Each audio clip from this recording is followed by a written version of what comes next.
Gespräch geführt. This poem is called A Small Boat on the Voyage of Archaeology. A warm thunder and lightning storm tonight in Tokyo with lots of rain and umbrellas around 10 p.m.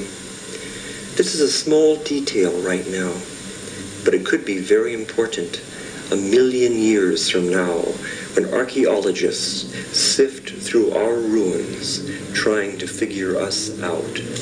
Tokyo, June 5th, 1976. What is poetry good for? Poetry is telegrams of the human soul. To illuminate, to make us more compassionate, to understand more of our condition. The human condition. In your books, there's always two poles, reality and a counter world, a fantastic world, so to speak. How do you oppose these worlds?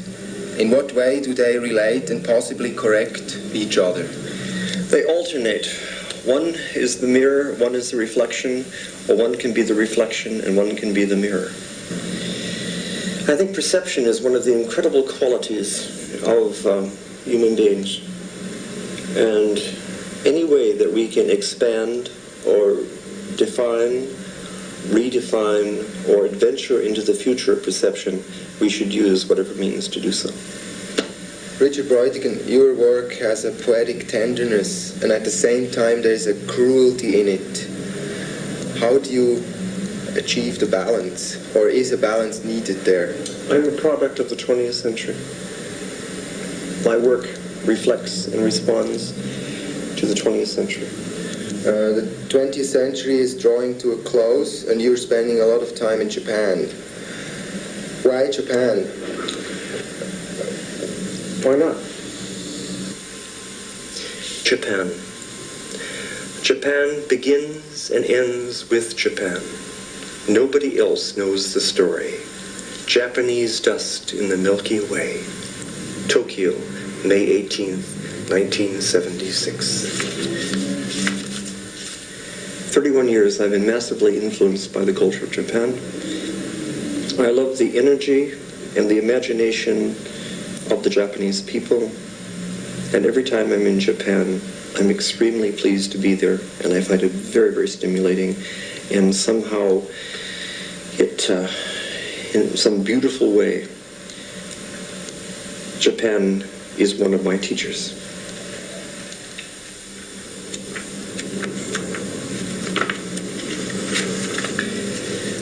A mystery story, or Dashiell Hammett a la mode. Every time I leave my hotel room here in Tokyo, I do the same 4 things.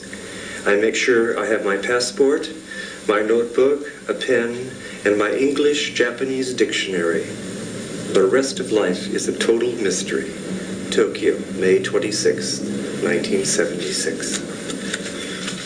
Now we are 1983, and America is different than in the 30s, and certainly is also different than in the 60s. How do you cope with the 80s?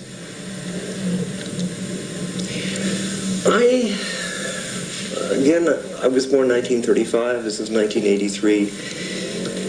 I feel particularly blessed that I should live in such an exciting time.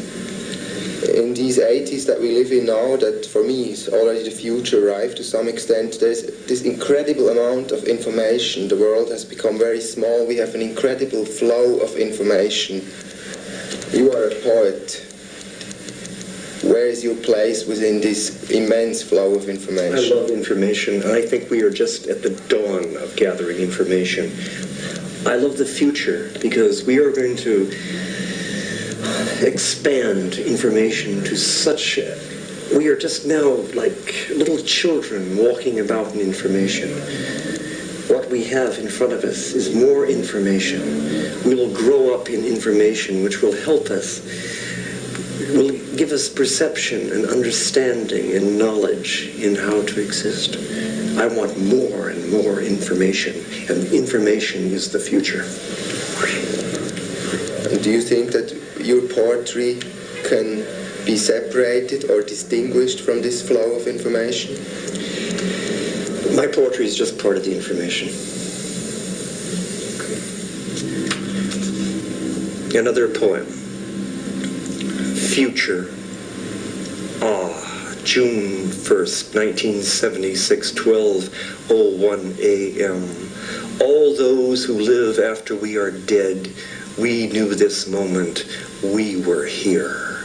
Tokyo, June 1st, 1976, 12:01 a.m.